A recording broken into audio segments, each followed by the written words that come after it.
Pico's perfect place. In the heart of a grand old oak tree, a young finch named Pico watched the world with worried eyes. Spring had filled the air with the sweet scent of blossoms and the busy sounds of building. All around him, birds darted through the leaves, their beaks full of twigs and moss. They were all building nests. Pico just had a messy little pile of sticks at his feet. A gentle flutter of wings announced a visitor.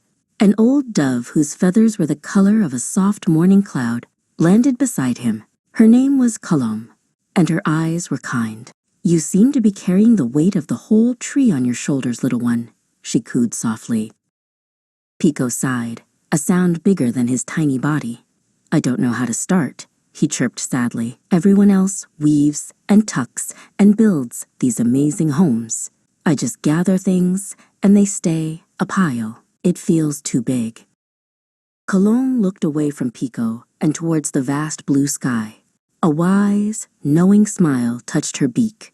"You are looking at the finished nest and forgetting the 1,000 flights it took to build it," she said. "You must remember the old words, Pico. Petit à petit, l'oiseau fait son nid." Pico tilted his head, the strange words echoing in his ears. "Little by little, the bird makes its nest?"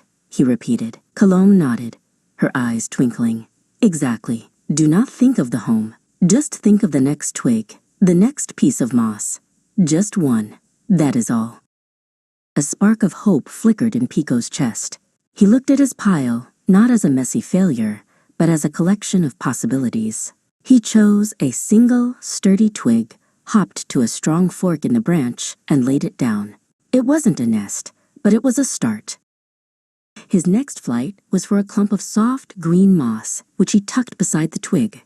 Then he found a long, pliable blade of grass and started to weave it between the two. He forgot about the other birds. He forgot about building a whole nest. He only thought of the next piece. Day after day, Pico worked. He found a bright red thread someone had dropped, a soft, downy feather from a goose, and a sturdy rootlet washed clean by the rain. Each piece was a small victory, a tiny note in the song of his new home. The pile on the branch grew, no longer a mess, but a beautiful, woven pattern.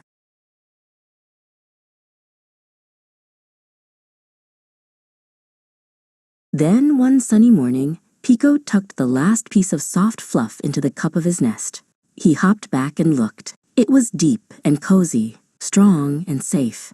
It was more than a nest. It was his perfect place, built not with magic, but with patience, one piece at a time.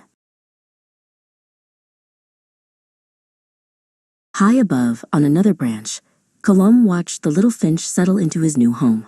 Pico had learned the great secret, that every big, wonderful, overwhelming thing in the world is built in the exact same way, little by little.